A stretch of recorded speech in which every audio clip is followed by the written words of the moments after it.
Okay, well, hi everybody. Happy New Year. Yeah, I'm excited to start off the new year with the Prime Minister, looking at chapters 1 to 14.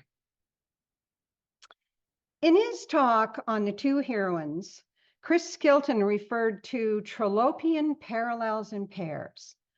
I think that by paying attention to the parallels and pairs in the Prime Minister, readers will be more aware of the connections between what might seem to be three separate novels.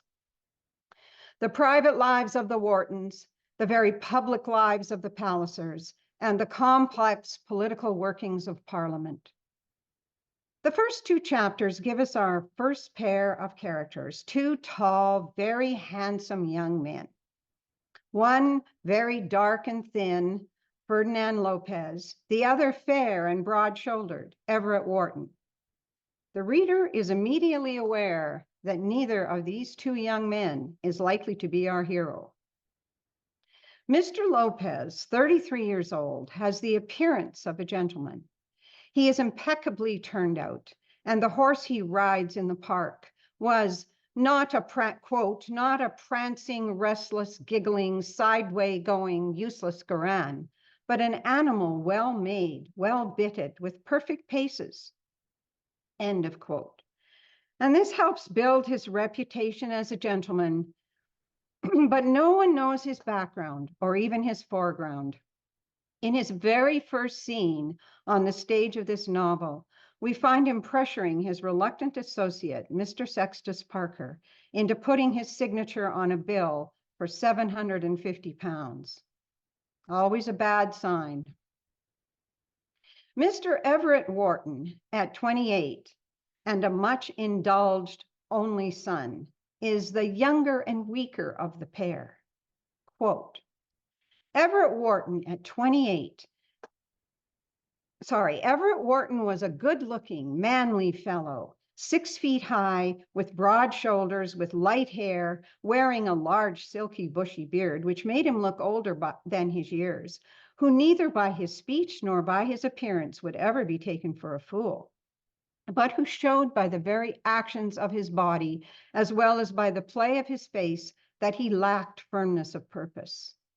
These young men met while Everett was trying to develop a career in the city or the financial district in London, and they have become very intimate friends, but not so intimate that Everett can inquire after Ferdinand's parentage or background. Ferdinand, on the other hand, knows a great deal about the Wharton family. He has met and wooed Everett's sister, Emily. He has dined in their home.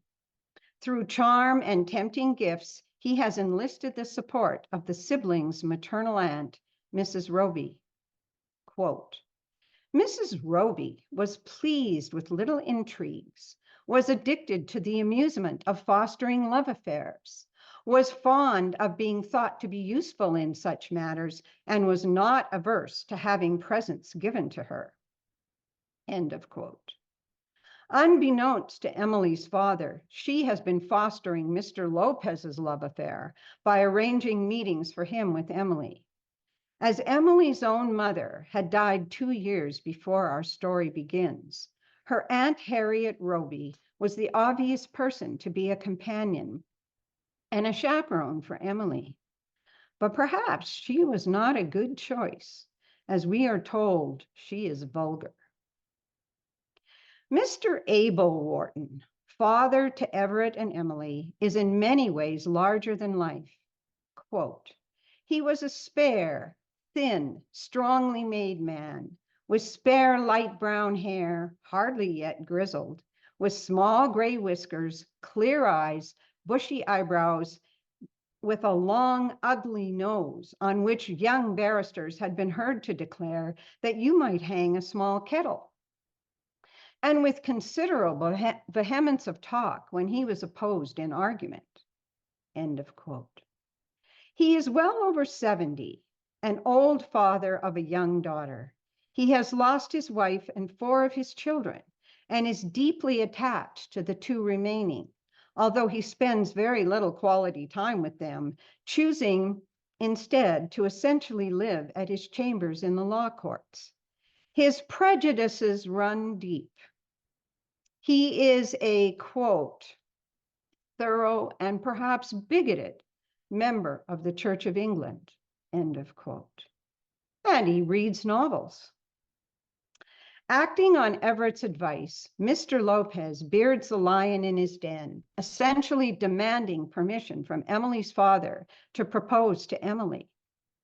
Old Mr. Wharton, for all his legal acumen, feels at the end of this interview that, quote, he had been rude and at the same time not decisive.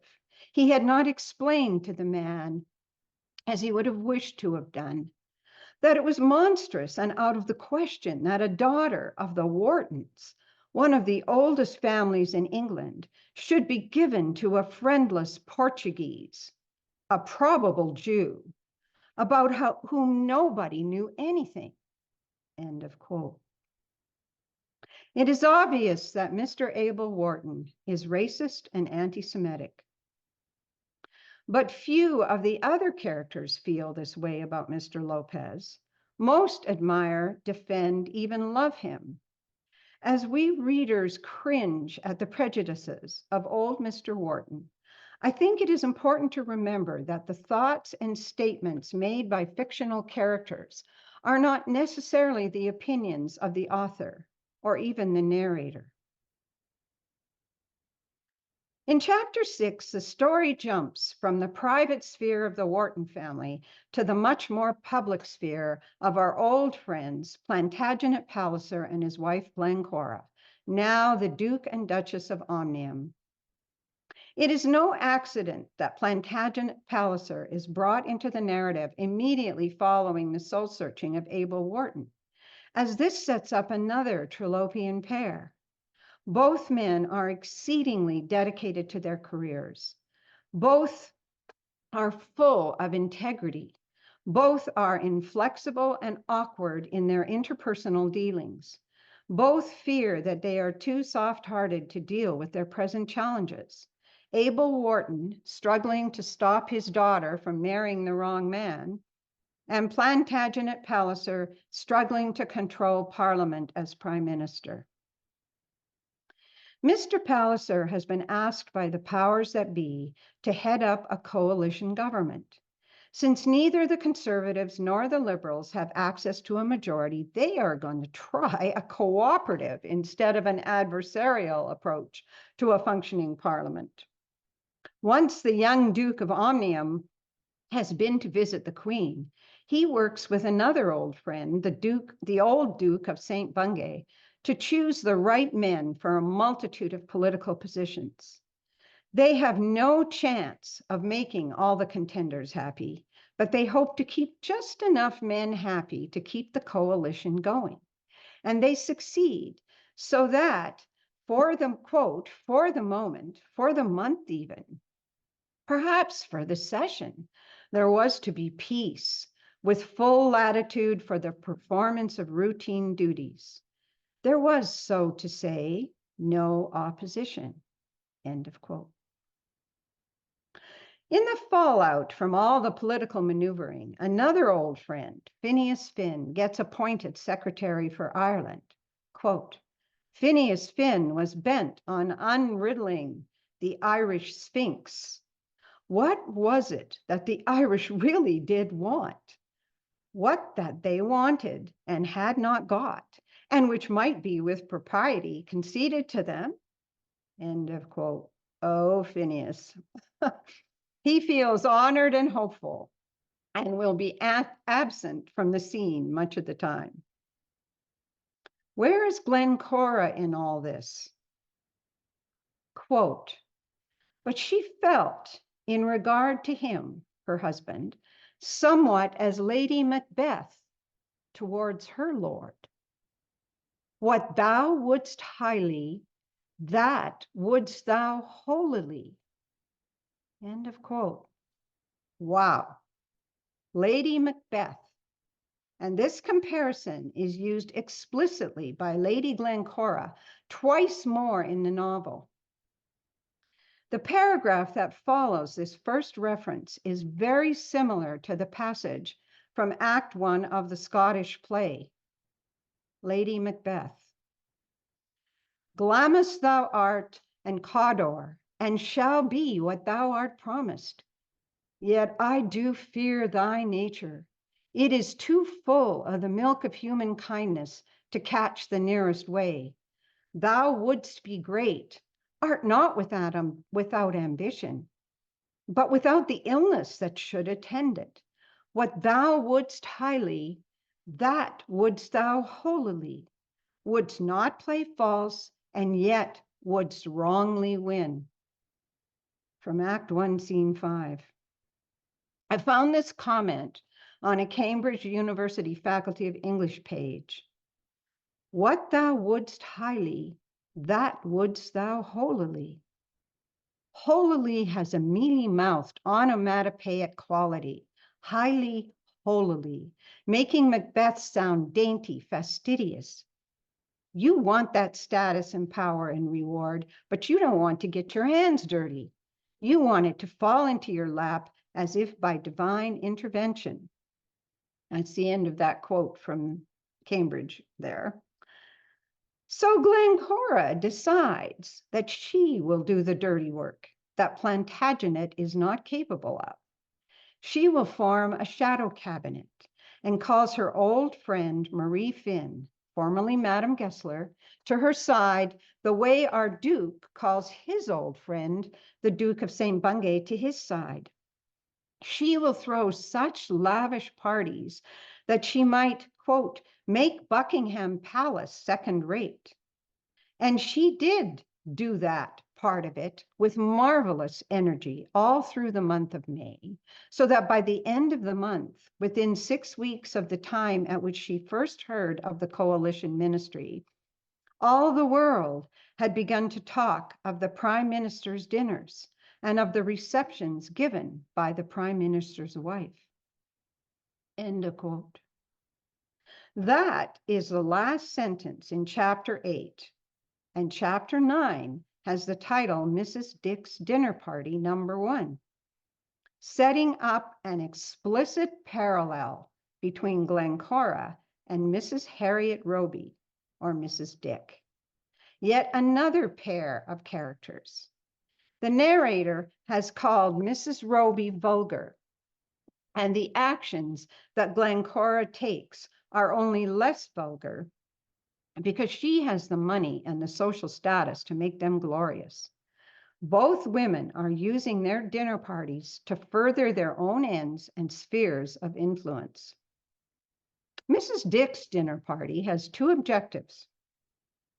First, to reconnect with her husband's brother, Mr. Thomas Roby, who has now been appointed as secretary to the Admiralty in the new coalition, making him a resource for Mrs. Dick's social climbing. Second, to provide an evening where Mr. Lopez can reconnect with Emily. Her father is present in the room at this party, but unable to overhear or interfere. The hosts and guests go into dinner, 14 around the table, paired up in a most interesting way. Another old friend makes an appearance, likely to balance out the numbers and perk up the party, Lady Eustace. She is paired with Sir Damask, and they have a wonderful time. Of all, quote, of all things, I should so like to see a pigeon match, said Lady Eustace. I have heard about them all my life, only I suppose it isn't quite proper for a lady. Oh dear, yes. The darling little pigeons, they do sometimes escape, don't they? I hope they escape sometimes. I'll go any day you'll make up a party, if Lady Monogram will join us. Sir Damask said that he would arrange it, making up his mind, however, at the same time, that at this last stipulation, if insisted on, would make the thing impracticable. End of quote. Maybe this is another one of Mrs. Roby's little intrigues. She is seated next to Mr. Thomas Roby and gets to hear all about Lady Glencora's parties. but it's rather a bore for the persons who have to go. The ministerial Roby knew well how he would make his sister-in-law's mouth water by such an allusion as this to the great privilege of entering the Prime Minister's mansion in Carlton Terrace. End of quote. Poor Mr. Wharton, quote, he during the whole dinner was in misery. He had resolved that there should be no intimacy of any kind between his daughter and Ferdinand Lopez, nothing more than the merest acquaintance. And there they were, talking together before his very eyes, with more evident signs of understanding each other than were exhibited by any other two persons at the table. End of quote. He can't hear what they are saying to each other. He is unable to converse with his seatmates. He looks on in isolation and misery. The next Trolopian pair are buildings. Maybe they're characters in their own right. Number one, Carlton House Terrace is as majestic a dwelling as anyone can aspire to without actually living in a palace. It was and is a splendid manor in a colonnaded creamy white terrace designed by John Nash and completed in the 1830s. The new Palace of Westminster, Dominic, do you think you could put that picture up? The new Palace of Westminster, first used by the House of Commons in 1850, was custom built by the Victorian architect Charles Barry for parliamentary use. These two buildings house the political and social machinations of the coalition. And I should say that that is the watercolor by Pamela Marshall Barrell that's in her lovely book, Locating Anthony Trollope. It's a beautiful painting. These two buildings house the political and social machinations of the coalition. If Prime Minister Palliser cannot keep a majority supporting him, the government will fall. This means either an election, which often the public does not want, or another leader will attempt to garner enough support to have a majority. He manages the governance in Westminster, and the Duchess, Glencora, manages the schmoozing at Carlton House, both trying to keep a majority of honorable members happy and loyal. Glencora, passionate about her husband being Prime Minister, explains her plans to Marie Finn, quote, I begin to find myself filled to the full with political ambition. I feel myself to be a Lady Macbeth, prepared for the murder of any Duncan or Daubeny who may stand in my lord's way. In the meantime, like Lady Macbeth herself, we must attend to the banqueting. Her lord appeared and misbehaved himself. My lord won't show himself at all, which I think is worse. End of quote. Comparing Glencora's ambition to that of Lady Macbeth is some serious foreshadowing. Glencora extends invitations to her lavish gatherings to anyone that, quote, might assist or injure the Palliser coalition, end of quote. I was delighted to see those leading lights from The Way We Live Now. Mr. Brown and Lady Carbury were among the chosen. Mr. Ferdinand Lopez has managed to get himself included in all this Elysium of rhododendrons and has attracted the approval of Glencora. This is fairyland, said Lopez to the Duchess as he left the room. Come and be a fairy then, she answered very graciously. Old Mr. Wharton does admit that, quote, if the man did live with the great and wealthy, it must be because they thought well of him and of his position, end of quote. But he cannot get past his racist distaste. He compares himself to Desdemona's father, Brabantio, and feels this quote from Othello relevant. The wealthy curled darlings of our nation would ever have to incur a general mock, run from her guardage to the sooty bosom of such a thing as, end of quote. Blinded by his racist rejection of Lopez, Mr. Wharton does almost nothing to investigate Lopez's finances or business reputation. And we have many hints that all is not well with Mr. Lopez career-wise, as he maneuvers to wheedle even more money out of the gullible Mr. Parker. Using the same ploy, we saw the father's attempt in the two heroines of Plumplington. Mr. Wharton decides to take his daughter away from this man with a sooty bosom. He consults his cousin, Sir Alured, who pleads with him to escape London by coming early to the family estate in Herefordshire, where Emily is likely to encounter the much mentioned but still mysterious Arthur Fletcher. There have been several hints of a history of a relationship between Emily and Arthur, and the next chapter is titled Arthur Fletcher.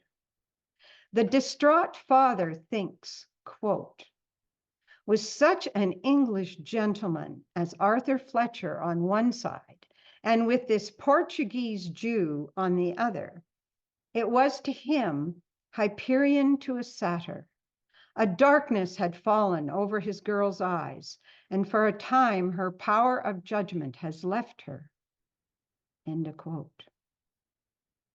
Mr. Wharton again goes to Shakespeare, this time to Act 1 of Hamlet.